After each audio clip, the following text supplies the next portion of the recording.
Welcome back, everyone, to Boppin' Often with Lofton. Today we're going to talk about Ryan's skill tree. Yeah, Ryan is here. I hope you guys are enjoying him.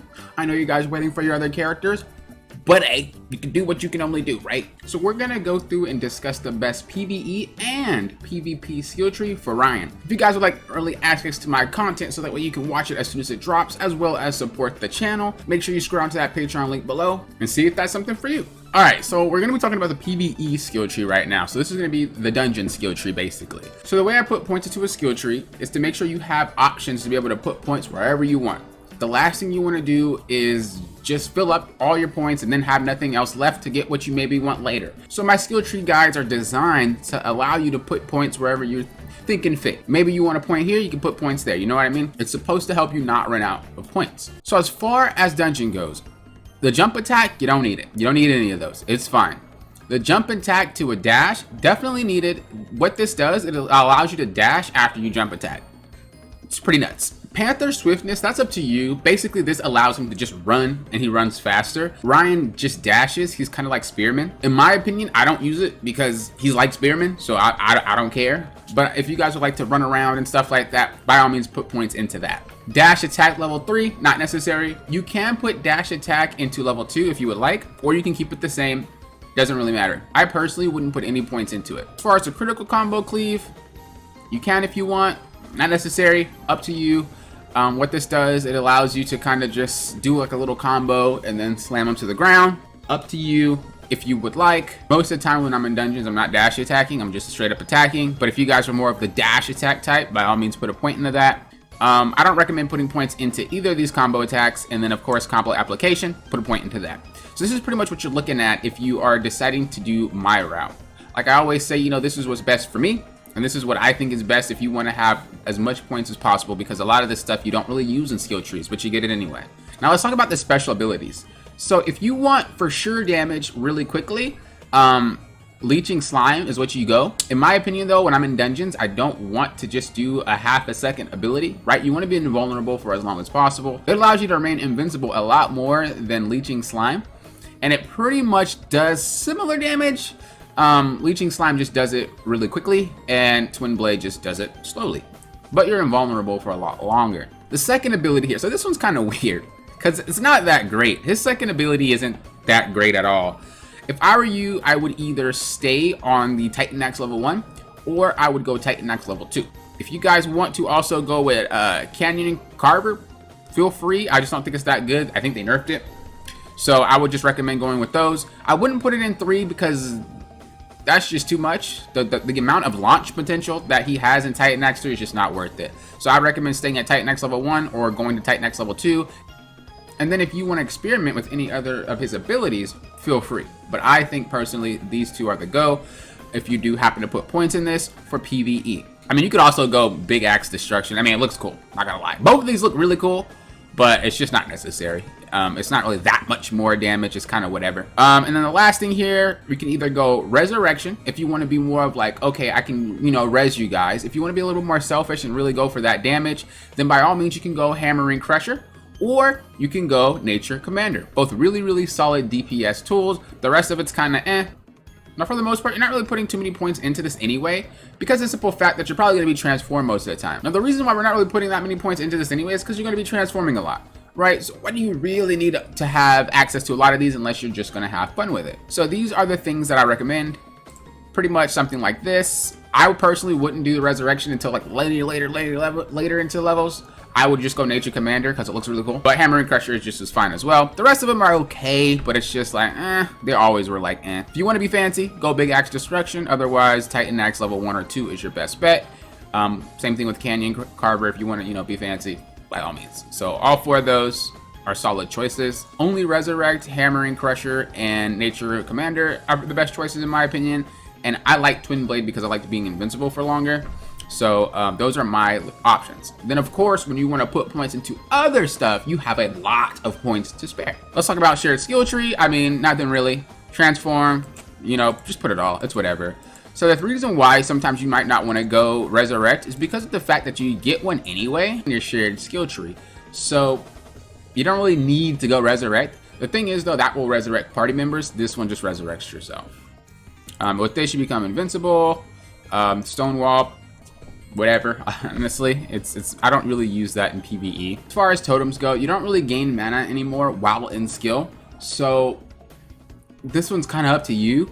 The defense is kind of nice, obviously, and then the HP is nice too, obviously.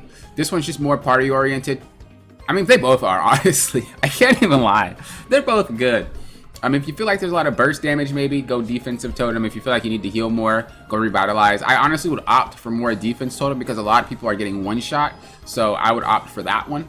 But you can go either or, it's okay. But being able to put down the HP restore between every single time you go into a portal, really, really solid stuff. So I mean, they're both, like I said, very, very good options. The mana thing, it just doesn't fill your mana when you're skilling, so it's kind of useless. All right, so as always, we're just gonna demonstrate the abilities. And you guys might be wondering, why didn't I put a lot of points into the skill tree in the first place? Because a lot of the skill tree kind of got implemented into him. They removed a couple of things from his skill tree and just made it part of his character, which is really cool, honestly. I wonder if they're gonna do that for a lot more characters to allow for more customization. Really, really awesome. Really awesome. And then you have this here. Boom, boom, boom, boom, boom, boom, boom.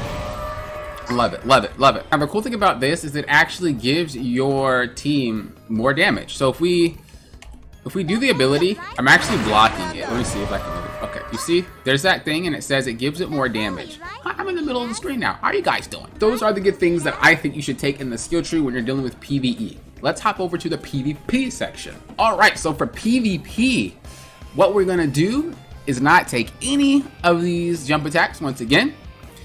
We are gonna take the jump attack dash. Being able to jump attack and then dash is just ridiculous. You don't really need the swiftness, but if you want it, you can have it. Now for the dash attack this time, we're going into number 3 because you can dash and then go into a jump. And remember, he can dash out of a jump. So like, you're gonna mess some stuff up. You don't really need the combo. It's fine. You don't really need the combo ZZs. You can, but the problem with the combo attacks is like it launches them too high into the air and they get on different platforms. So that's the downside about Ryan. They need to fix like how high he launches them because it's way too high with a lot of his abilities, or way too far with a lot of his abilities.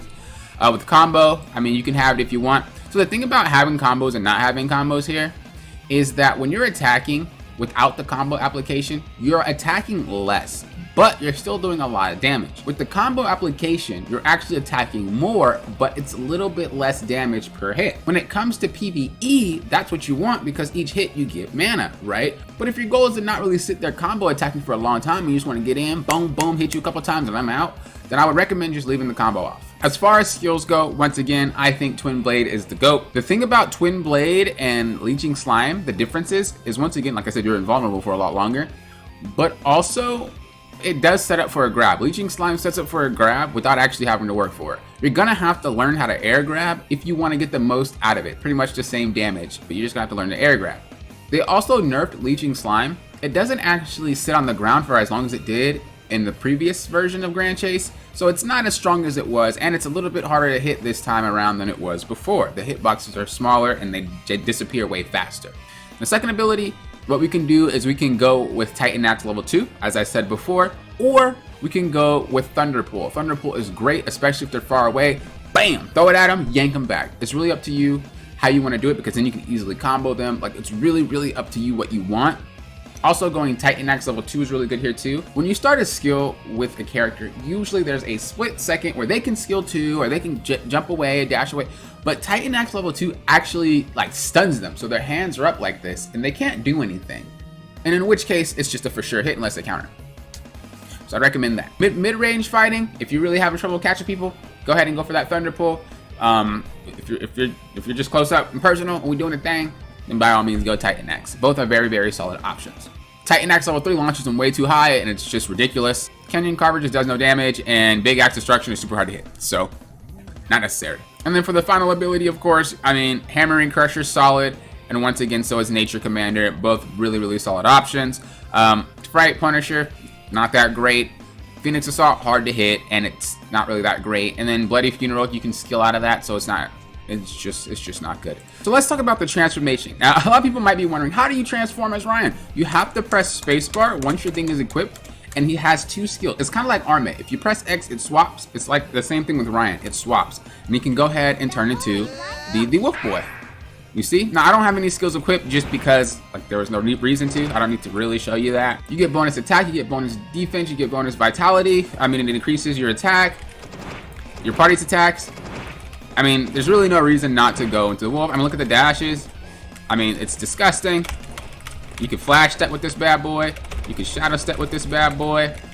I mean, you can pretty much pull a DA with this boy if you do it right. Look at that. Oh my Lord Jesus. You're not getting away from me. But he also does have a grab. Keep in mind, you can grab with him. As you see, every transformation that Ryan has, he actually can grab with. So don't think otherwise. And as I always say, if you guys want to help support the channel and the content that I make, feel free to scroll down to that Patreon below and see if it's right for you. Thank you guys for watching. Till next time, you know what I always say. Thank you for what? Popping often with Lofton.